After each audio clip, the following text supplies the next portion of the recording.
बड़ी बड़ी हवेलियां नीचे चली जाती हैं, कितनी जनहानि हो जाती है, धनहानि जनहानि, ये सारी घटनाएं प्रघटनाएं होती हैं, लेकिन पृथ्वी माँ सब कुछ सह रही है। तो इतना नहीं कर सकते हो कि थोड़ा सा जगते समय प्रणाम कर लो? तो उस पृथ्वी माँ को ये लगेगा कि नहीं, ये हमें सम्मान देता है, चाहे बेटा हो, बेटी हो, बहू हो, सास, कोई भी हो। हम लोग भी ऐसा करते हैं कि पृथ्वी माँ को प्रणाम करते हैं। तो पृथ्वी माँ ये कहेगी कि नहीं, इसने शरीर की क्रियाओं को करने के पहले क्षमा मांगी। प्रणाम करने का मतलब है क्षमा मांगना। प्रणाम का मतलब क्या हुआ? क्षमा मांगना। ये करने में नुकसान नहीं है, फायदा है। अच्छा भाई, प्रयास करें कि ब्रह्म मुहूर्त में जगें। ब्रह्म मुहूर्त 3:30 बजे से प्रारंभ होता है और सूर्य की किरण ना निकल पावे उसके पहले उठने का अभ्यास बनाओ।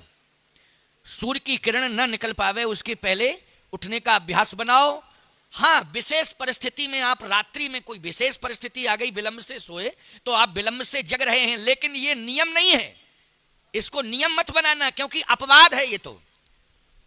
ये अपवाद है कि हम विलंब से सोए इसलिए विलंब से जग रहे हैं। लेकिन हम यही संकल्प ले लें, नियम बना लें कि विलंबई से सोएंगे और विलंबई से जगेंगे। नहीं नहीं नहीं, नियम नियम होता है, अपवाद अपवाद होता है। अपवाद नियम नहीं होता है और नियम अपवाद नहीं होता है।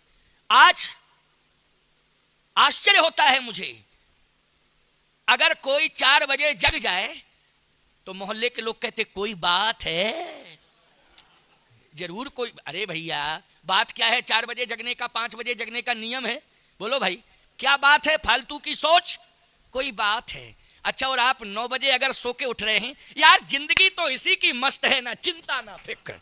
देखो क्या गजब की जिंदगी बारे भगवान, इसके भाग्य को कितनी सराहना करें इसके भाग्य की। बोलो, दुर्भाग्य को भाग्य बता रहा है और भाग्य को दुर्भाग्य और दुर्भाग्य को भाग्य, ये विडंबना है। इसलिए मैं कहता हूं, आज जिंदगी के उत्तर यदि उत्तरकांड से तुम लेना चाहते हो तो हम ये बताना चाहते हैं कि विषम और विशेष परिस्थिति में आप विलंब से सोएं और विलंब से जगें, लेकिन नियम ना बनाएं कि हम विलंब से ही सोएंगे और विलंब से ही जगेंगे। आपको ब्रह्म मुहूर्त में कोशिश करनी चाहिए, 5 बजे तक जग जाओ, 5:30 बजे तक जग जाओ, है? लेकिन सूर्य भगवान जगाते हैं और उसमें भी अब आदमी ने पर्दे डाल दिए कि जरा सा भी वो हुआ तो पर्दा, कि डिस्टर्ब मत करो, डिस्टर्ब मत करो। पर्दा डालने का मतलब क्या है? बोलो भाई, हमको डिस्टर्ब मत करो। अरे राम राम राम राम, कितनी हल्की सोच और कितनी विडंबनास्पद सोच है मानव की। बोलो भाई, आचार्य श्री राम शर्मा का एक बहुत बढ़िया कोटेशन है, बहुत बढ़िया बात उन्होंने कही। उनके कोटेशन बहुत अच्छे हैं। उन्होंने कहा, अपना अपना करो सुधार तभी मिटेगा भ्रष्टाचार, हम बदलेंगे युग बदलेगा, हम सुधरेंगे युग सुधरेगा। बहुत बढ़िया बात उन्होंने कही है। तो मैं कहना ये चाहता हूं कि दिनचर्या और रात्रिचर्या ये दोनों आपकी संयमित हो जाएं। किसी ने कहा कि ब्रह्म मुहूर्त में उठने से लाभ क्या है? तो डॉक्टर कहता है, वैद्य कहता है कि स्वास्थ्य लाभ। वैद्य क्या कहता है? स्वास्थ्य लाभ, निरोगी काया। ये बात बिल्कुल सत्य है, लेकिन केवल एक ही लाभ नहीं है कि निरोगी काया, स्वास्थ्य लाभ, केवल एक ही लाभ नहीं है। दूसरा क्या लाभ है? बोले, इसका नाम है ब्रह्म मुहूर्त। बोलो, कोई भी काम तुम करते हो, शुभ काम, तो मुहूर्त ही दिखवाते हो कि नहीं दिखवाते हो? क्यों? बेटा बेटी के विवाह में क्या दिखवाते हो? मुहूर्त है। कथा करवाते हो, क्या दिखवाते हो? मुहूर्त। कहीं यात्रा प्रारंभ करते हो, किसी सफलता के लिए आप जा रहे हो, उसमें भी आप पूछते हो कि कोई अच्छा मुहूर्त बताओ जिसमें हम यात्रा प्रारंभ करें, हमारा काम सफल हो जाए, वो मुहूर्त बताओ। हमेशा मुहूर्त। मकान का निर्माण कराते हो तो भूमि पूजन का भी मुहूर्त, उद्घाटन का भी मुहूर्त है, सबका मुहूर्त। नामकरण संस्कार, पैदा हुआ जीव, नामकरण संस्कार, उसमें भी मुहूर्त। अन्नप्राशन संस्कार मुहूर्त, यज्ञोपवीत संस्कार मुहूर्त, विवाह संस्कार मुहूर्त, सब में मुहूर्त ही मुहूर्त। क्यों भैया, है कि नहीं? अच्छा, एक बात बताओ, ब्रह्म से मिलना चाहते हो कि नहीं? तो ब्रह्म से तभी मिल पाओगे जब मुहूर्त देखोगे उसका। तो ब्रह्म से मिलने वाला मुहूर्त है ब्रह्म मुहूर्त। बोलो, है कि नहीं? बोलो, ब्रह्म को प्राप्त करने वाला कौन सा मुहूर्त है? ब्रह्म मुहूर्त। और किसी से पूछने की जरूरत नहीं है, हम बताए देते हैं कि 3:30 बजे से ब्रह्म वेला शुरू हो जाती है। ब्रह्म मुहूर्त 3:30 बजे से। अब 4 बजे जग जाओ, 4:30 बजे जग जाओ, 5 बजे जग जाओ, सूर्य की किरण नहीं निकलनी चाहिए, उसके पहले आप जाग जाइए। ब्रह्म मुहूर्त में जागना बहुत आवश्यक है। ब्रह्म से अगर कोई मिलना चाहता है तो उसे ब्रह्म मुहूर्त में जागना पड़ेगा।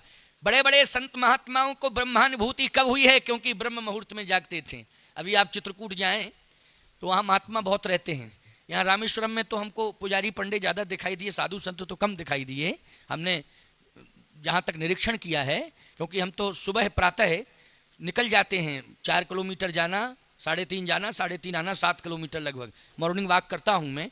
तो सुबह निकलता हूँ तो ना जाते महात्मा दिखाई देता ना आते मिलता हमको, और हम ही जाते दिखाई देते, हम ही आते। समझ रहे? ये हमने अनुभव किया है। लगभग मुझे 6 दिन हो गया है जाते जाते यहाँ। 6 दिन, पहले दिन तो नहीं जा पाया था शायद मैं, क्योंकि आया ही था, तो 6 दिन तो कंप्लीट हो गए, आज भी गया। लेकिन पंडे पुजारी तो मिले, तिलक लगाए हैं और पूजा पाठ करने के लिए आ रहे जा रहे, दर्शन के लिए जा रहे। लेकिन महात्मा, ना तो सन्यासी परंपरा का महात्मा कोई दिखाई दिया, ना वैष्णव परंपरा का कोई महात्मा दिखाई दिया, ना रामानुजी परंपरा का कोई महात्मा दिखाई दिया। हाँ, पुजारी हर संप्रदाय के दिखाए। अभी रामानुजियों का मठ है, उसमें सुबह एक पुजारी पूजा कर रहा था, तो वो तो रामानुजी होगा, पुजारी है वो। लेकिन संत वेश हमको दिखाई कम दिया रामेश्वरम में।